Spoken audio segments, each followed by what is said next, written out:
The Money Matters Podcast Tip of the Day. The majority of Ghanaians that are still living in poverty, they spend more money than they earn, meaning their expenses is much higher than the money that's coming in every month. Let's say if the expenses or if they're making $100,000 or $100 a week or a month, they spending about the expenses are probably like maybe $150 or something like that.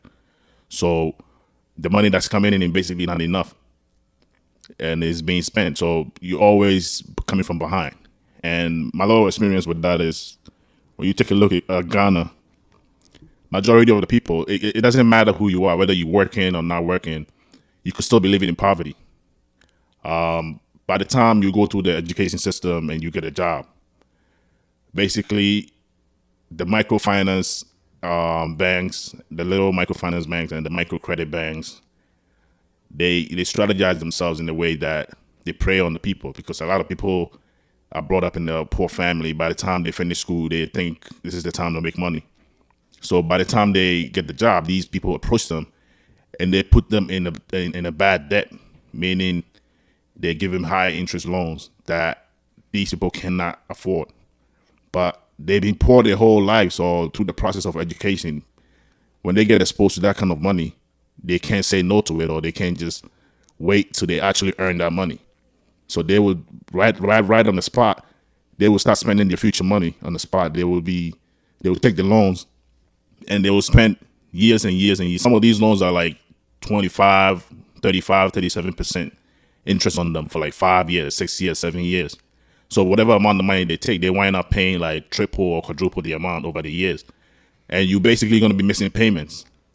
Because, let's say you're a teacher or a doctor or whatever you are, you're not gonna make so much money to the point that you'll be paying off that loan so quick. So they're gonna be sometimes that you're gonna miss payments. So the money keeps growing, because when you miss payment, there's another penalty that they add on the amount that you owe. So it keeps going on and on and on and on. You find yourself not interested in the job that you're doing because the money that's coming in is not sufficient and it's not being able to take care of you. So that is my little experience on that, because most people go through that and they don't find a better way to strategize themselves so they could actually bring in more money and bring down the expenses. In that way, you'll be able to save some money and try to strategize that little that you save to find a better way to get out of poverty. Yeah, that is so true, because today, let's say, for example, you spending what you don't have today to pay tomorrow. Is pretty much borrowing to go spend and pay tomorrow. And you borrowing today, that means you're going to pay tomorrow with interest. And today you had no debt, because what you borrow today is going to be a debt against you tomorrow. So whatever you make and whatever your expenses are going to be tomorrow, on top of those expenses, you're going to have to pay what you borrowed yesterday. And what you borrowed yesterday is going to come with interest. So now you have spent money that you've not made yet, and on top of it, you've added interest to it. So basically, if you do not have money to pay for whatever that you want to spend on today, and it's not a necessity, it's not something that you cannot live without, I suggest you let it wait till you make the money for it, because it would be nice having this today, but today you don't have the money. So not having the money means you cannot afford it today. And if you cannot afford it today, you have to wait till you make the money to be able to afford that and pay for it. So does that mean that you're gonna find a way to live beneath your means? Cut your, because people have different lifestyles that they enjoy, and that means you're gonna have to find a way to cut some of those engagements that you have yourself in. Exactly. That's why I made a statement that if it's not a need, it's not something that you have to be able to survive. And there are a lot of things that we could live without, that we kind of bring upon ourselves, which put us in the hole. Because if you're in the hole, even when you're on a level ground, it's harder to climb up on the hill. So imagine coming from a hole to the level ground to also go up on top of that hill. It makes it even harder.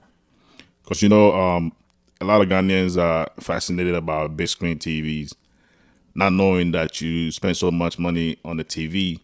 You bring the TV home and you find yourself paying to watch the TV that you bought the TV for like maybe $2,000, a 70-inch TV.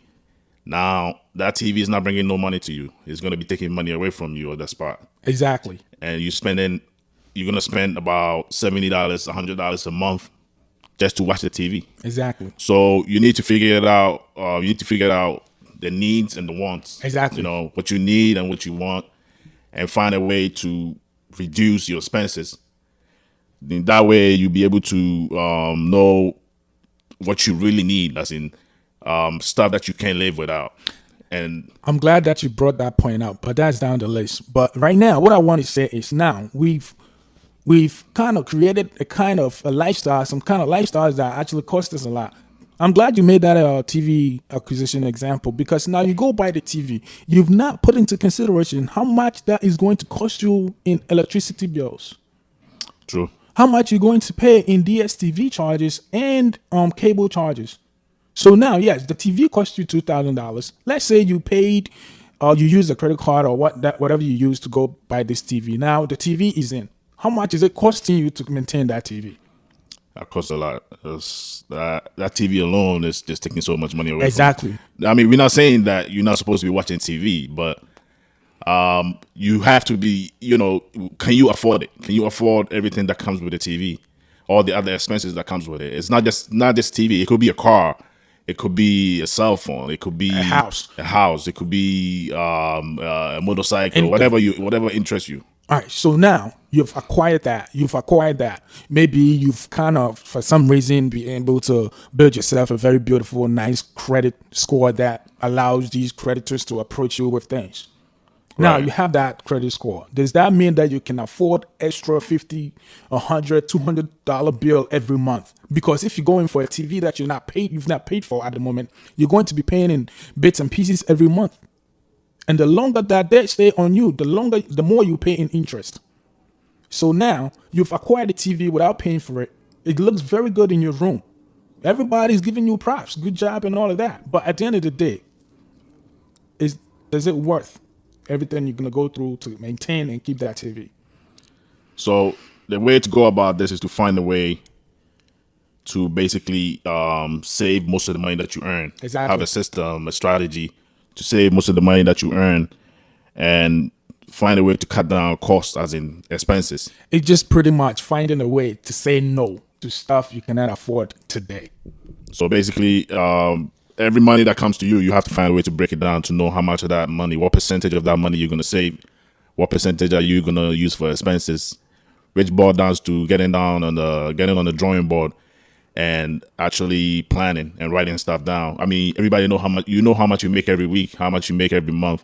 So you could actually sit down and break it down. You don't have to wait till you get the money before you start spending. And one thing I see that most people do is a lot of people they try to use their mind to break their money down instead of actually getting a book and a paper and a pen, or getting to the drawing board and actually writing stuff down. That way you'll be able to see the real breakdown, not the one that you're using your mind to do. Because yes, there's going to be some oversights and overlooking once you try to work the math out in your mind. But then again, what I will say to this basically is, if you don't have the money to pay for that today, that means you cannot afford it. True. So we gotta find a way to cut down expenses and try to make more money, have more income coming in. That way we'll be able to spend. I mean, if your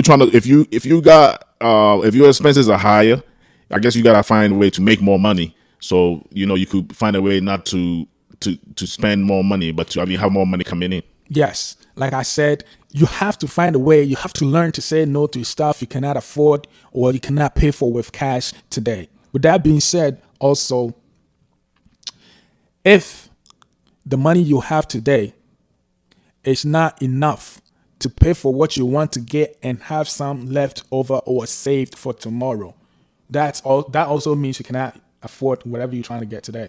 Right. Because the goal is not how much you make, it's how much you're able to put to the side after all expenses have been met. Thank you for listening to the Money Matters Podcast Tip of the Day.